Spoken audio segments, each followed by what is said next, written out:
All right, so we're recording. Okay, good morning. Good morning. Thank you for coming in and spending some time with me today. Thank you. Yeah, I'm looking forward to getting to know you a little better. It's Leslie, right? Yes. Perfect. Awesome. So what brings you in to see me today? I am, well, to give you a little background, I'm a mom. I have two kids. I've got an 18-year-old and a 15-year-old. Okay. My 18-year-old is my daughter Taylor, and my son Connor is 15. I'm married. And very recently, Connor has expressed, he sort of came to us in a moment of desperation and admitted that he was feeling, he didn't say he was suicidal, but he was speaking in terms that really concerned me and my husband. He was saying things like, I don't really understand the point of life and why we're here, and it was beyond an existential sort of teenage discovery. It was,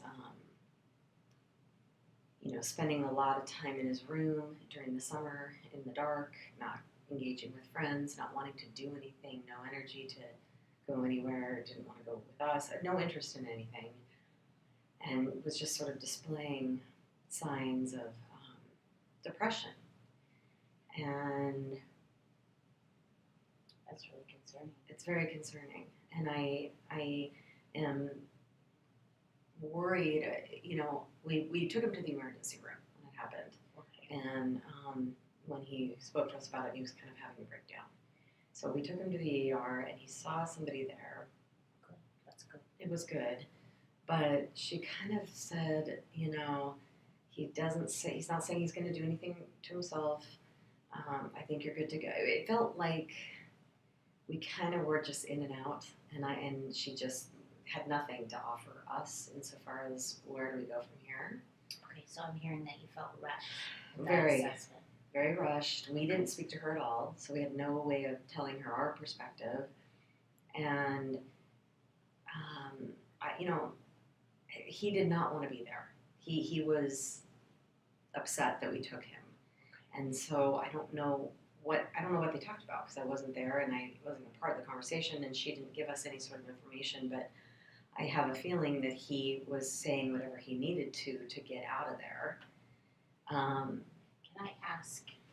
Yes. The light's going down Yes. here. Maybe they don't see us moving.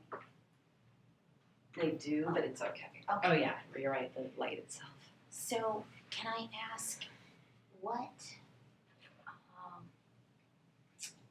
Sorry, I just lost my train of thought. That's okay. Can I ask what happened for your son when? Did you? What happened? Like, did you receive any kind of follow up? I mean, like, what happened? Well, so we didn't receive any follow up from there, except for they gave us some names of some therapists. Okay, so you got referrals. Yes. Oh, perfect. Okay. But my concern is that the reason I'm coming to you before I send him to you is because he is so concerned about the stigma, about not just like people are going to find out, because I know we can keep that from his friends, that no one has to know if he's coming to therapy, but he is so concerned about being singled out as like the problem in the family, or the having this. I'm concerned it's going to make him worse. Okay. In some way. So let's talk about what you're thinking. Are you thinking that you want to do family therapy?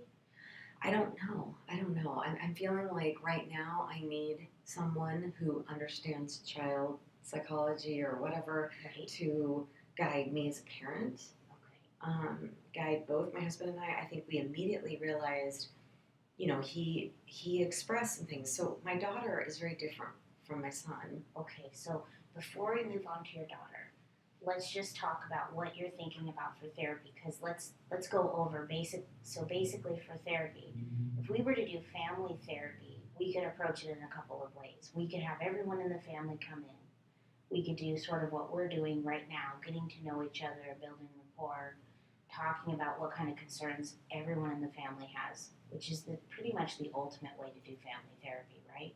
Okay. Because it's not normally in anyone's best interest to build a relationship individually with a therapist and then come together as a group. Okay. Okay, because it's sort of that idea in everyone's mind of the divide and the conquer. Right. So we don't want that. We want everybody to be on the same playing field. But it is also okay to have a family therapist and for you or your husband or even your son to have their own therapist. You can have family therapy, but it's not necessarily the same therapist. Mm-hmm. You see what I'm saying? I do, and I think that what I need as a mom is to have my own therapist with you, Okay. and have him see someone else. And we were recommended to a several child therapists, and Good. so my feeling was I wanted to come to somebody on my own, Okay, good. and I kind of want him to go to someone on separate on his own. Okay. But so when you're I don't want to push him yet. You know what I mean? Right, I don't no, wanna... and that's what I was going to say. When you're ready to have your son help you, help himself mostly, pick the therapist he feels most comfortable with. You know, there's lots of stages of picking a therapist, right? And one of the ones that you could do with him is you can just go through their websites. Go on your computer and have him there at the computer and have him look at the websites. And then maybe read their bio, read what they're focused on, and get his reaction. Okay. How do you feel about that person? What do you think? He's going to connect in lots of different ways, right? He's going to find somebody like, a lot of times there's pictures too. Mm-hmm. Oh, that person looks comfortable. That person looks nice. Or I like what they said about young adults. So let him be a part of that. Okay. And then when you call to make the initial phone call, let him listen. You know, maybe he could even be on speakerphone and if you don't get the therapist on the phone and you leave a message, you could let the therapist know, my son and I are calling together. And I think if you maybe took this on with your son, since you said, I heard you say that he felt really uncomfortable Right. at the emergency room talking to this, psychologist or, whoever this person was that he met with at the emergency room. Maybe involving him. What do you think about the idea of involving him right at the beginning and going through the stages of picking a therapist? Yeah, I like that. I do think it makes sense, and if he, I want him to feel obviously safe and yes. So I agree. I think that I want to be transparent with him, and he knows that I'm coming to meet with you too. That's great. The first step was, okay, I don't need to see anybody, Mom. I'm going to be okay, blah, blah, blah, blah, blah. And I said, well, I'm going to meet with somebody because I don't quite know as a mom how to help you with this, so I need some guidance on that. Right, that's great. So that, I do want, so yes, I agree. I will involve him in the very beginning with deciding who he wants to go see and when he's kind of ready to do that. Okay, yeah. And you'll know. And he'll know. Yeah. And you already have done some really great things together, right? Yeah. I mean, that was the right thing to do, to reach out to get help. When he asked you for help, you responded. Yeah. And how did that make you feel? Terrified. Yeah. I was completely terrified because I feel a lot of guilt because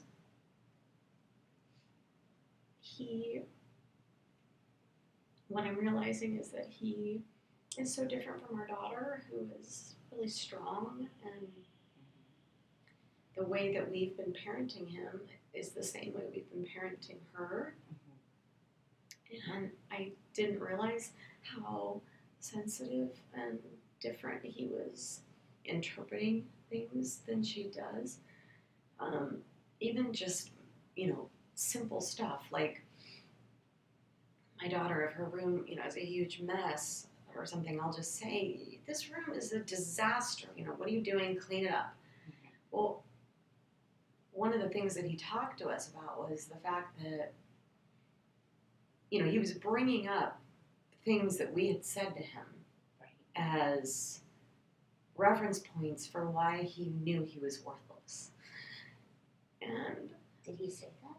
Kind of like, he said, you know, like he talked about his room. I mean, that was an exact example. Like that he knew that he disappointed us, and he knew, you know, like I don't know why I can't keep my room clean, and I don't know why I do this, that, and the other, and I know I disappoint you and Dad, and Dad yells a lot, and my husband is very loving and sensitive and loves this kid. We you know, he's devastated. We're both devastated to imagine that some of the things that we thought were not, you know, I feel like I'm a normal mother. I feel like I come home, I'm tired, and if the kids have left a huge mess, they're teenagers, they're old enough to know better, I'm going to yell and say, what is this? Get up here and clean up. Come on. And what I didn't realize is that he is interpreting that as that he's a loser and that I'm disappointed in him as a person and that he's to feel shame. And my daughter, you know, would turn around and go, whatever, we've been studying half the day. Give me a break, you know, kind of throw it back at me. But but I'm understanding now, I think, is that my son, isn't the same. I'm gonna have to parent him differently, and that's a challenge. It is. I have to learn how to parent him differently. I didn't realize how sensitive he is to. What do you think that's going to look like for you as a parent? I don't know, and that's part of what I'm coming to you for, because I'm scared, because I don't want to push him to the edge of. I don't want to let this scare that we're dealing with right now push me so much to the point where I'm not setting boundaries and I'm not disciplining, because I'm afraid this kid is on the verge of something terrible. But I am afraid that this kid is on the verge of something terrible, and so right now I'm in this mode of I just want to hold on to him and not let him leave my sight. And he's 15, and I can't do that, and I don't know. I don't know what to. I know that we're going to have to be more sensitive. I know that we're going to have. I feel like I need to say to him, "Hey, look, I need you to clean your room." I don't know. I don't know. So, Leslie, some of the positives here that I can already see is that a lot of times when people experience fear, it's paralyzing. They don't know what to do, but then at the same time they're not doing anything because they don't know what to do. But I don't hear you saying that to me. You have an action plan. You know there are things you need to do. There are steps you need to take. And I feel with all of the things that you're saying to me that you already are a present parent. And that's beautiful. And your son is going to get so much out of that. And I think what we should concentrate on are some of those feelings that maybe will stop you from moving ahead. Right? So when you talk about being scared and you talk about your fear, we have to spend the time together to figure out how can we get around those feelings and use those feelings at the same time to keep moving forward. So that you can feel successful as a parent, and so your son can start to see how successful you feel as a parent, and then maybe that's going to convey to him that he's not actually disappointing you. But what is happening, from what I'm hearing you say, when he doesn't get whatever it is done that he's expected to get done in a day, rather than looking at that as he's disappointed you or he's a loser to you and your husband, maybe that he could just look at that as, well, maybe I can arrange my day a little differently tomorrow so that I don't. But if he's not picking up those messages from you, then that's going to start to change a pattern for all of you. Right? So what kind of ways do you think that you can work on as a mom to keep those feelings of being scared and those feelings of fear, to help those to motivate you? sure. I feel like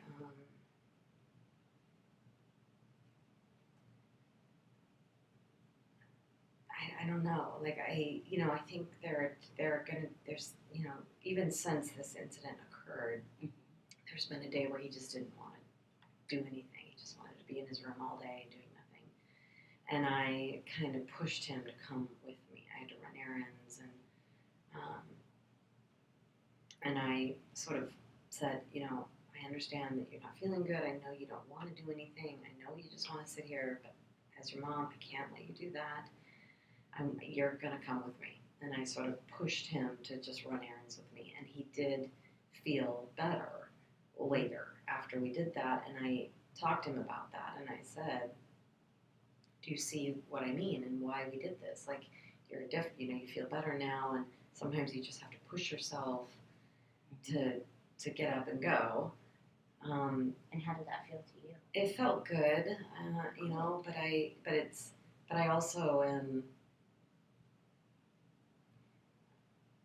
I'm because it's so fresh. I feel like I'm tiptoeing around it all, and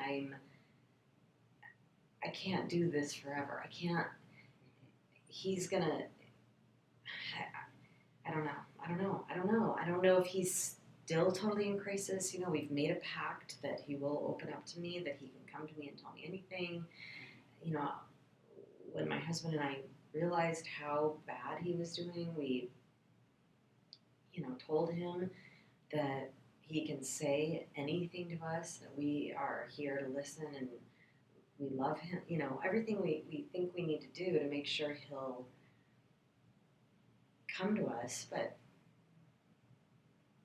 I'm so afraid that he will fake it or something for us, or, just, I don't know what to do. I feel like I can't do I'm just paralyzed with what to do.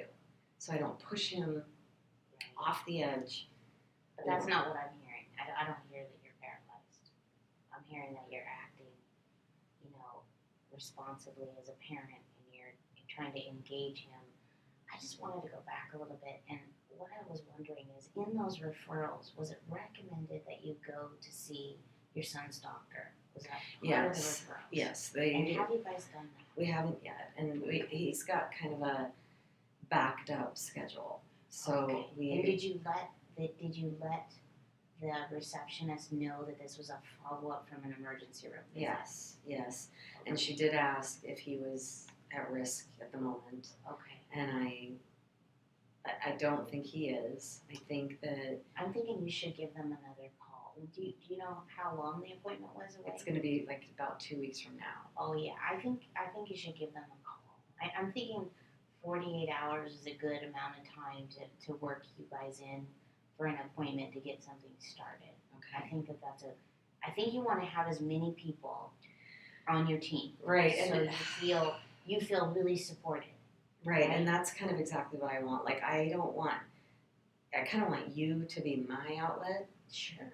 And I need him to have his own. And then my husband and I obviously will meet with this. They want us to meet with him first, as a child psychologist. Right. To kind of just, give him the background of what Connor's been through up until now and what's going on. And then maybe, I don't know what it's going to look like. We may have more than one session with him, and then Connor will start seeing him. But that is kind of what I'm trying to do. Like, I need my own outlet. For sure, yeah. As mom, absolutely. and well, I think you're doing a really great job, and I think that it's important for you, and it sounds like it's important to you, that you're thinking about every person in the family, which is very healthy, right? You're thinking about your daughter, you're thinking about Connor, you're thinking about your husband, and you're thinking about yourself, and that's a healthy way to approach a concern in the family. Thank you. Yeah, for sure. So tell me a little bit about your daughter. She just went away to college, which is also concerning. Holy cow. It's her freshman year. She's down at Oregon State, and that is obviously triggering a lot of stuff in me anyway, because she's my firstborn, she's my baby, she's now out of the house. But and then on top of that, What is it triggering? it's triggering, it's triggering more fear for Connor right now, because my immediate concern is that now we're disrupting the whole family setting, and I don't know how much he told her. I don't know how much he confided in her. I'm sure he got support from having his sister there to open up to about things that he probably didn't tell my husband and I. And she is just one of those kids she's going to be fine. She's very smart. She got into the honors program at Oregon State. She's just a roll with it kind of kid, and has always gotten good grades. Has always socialized really easily. She's just an easy kid. And Are you feeling a lot of pride? I am proud of her. We're extremely proud, but at the same time, it allows me to feel like I don't. Even though she's going through this big new change, she couldn't wait to get out of the house. A week before school, she was like, I can't wait to go, which was completely the opposite of my experience going away to college. I was afraid, I was nervous, I was, homesick. That's not this kid. Mm-hmm. And so even though she's going through this major transition, I still feel like my focus has to be on Connor. And you're transitioning. And I'm transitioning. That's right. Yeah. Sure. That's hard. That's big. To have the family unit shift and somebody leave that, the nest. That's really a tough thing to deal with. So don't forget to give yourself a chance to feel those feelings about her being gone. Yeah. Yep. And you guys are close. We're close. You sound close. Yes, we are. And so that's got to be hard. That triangle of you and your daughter sharing things, and now it's got to be over the phone. Right. Yeah. So that's got to be a difference in communication, and that's a big transition. Yeah. Yeah, it is. I mean, it's definitely going to be harder on me than it is on her. Yeah. And again, it is accelerate. I don't know what the word is, but it's like increasing my nervousness for Connor, because I am so concerned that he's the only kid now. So in other words, like when my husband and I are gone, he's home alone. And again, I don't know what he has talked to his sister about, like things he shared with her that he wouldn't share with us. Right. The light in the room went out, but let's not worry about it because it's still light enough. Okay. Yeah. If you're comfortable, I'm comfortable. But anyway, I'm just nervous that she has been giving him a sense of support and alliance, and that now she's gone, he doesn't have that. And are they close? Yeah, they're pretty close. So they're not super close. Okay. Because she's, an 18-year-old girl off doing her thing, and he's just turned 15. Mm-hmm.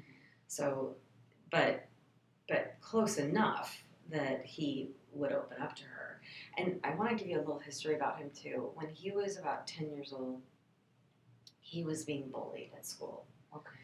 And it was pretty bad. I mean, he's this kid that doesn't confront. He doesn't want to confront. He doesn't, if somebody cuts in front of him in line, for instance, he's not going to say anything. He's just sort of going to, and when he was little, I remember I used to, notice things and think, Connor, get in there and, take your spot and advocate for yourself. And I remember a friend of mine saying, he just might not be that guy. That's not who Connor is. Mm-hmm. He's just gentle.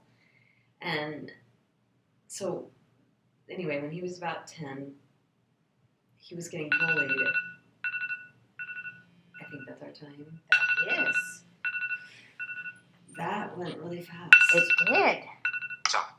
And you did such a beautiful job. It's amazing. So did you. It's easy when it's a true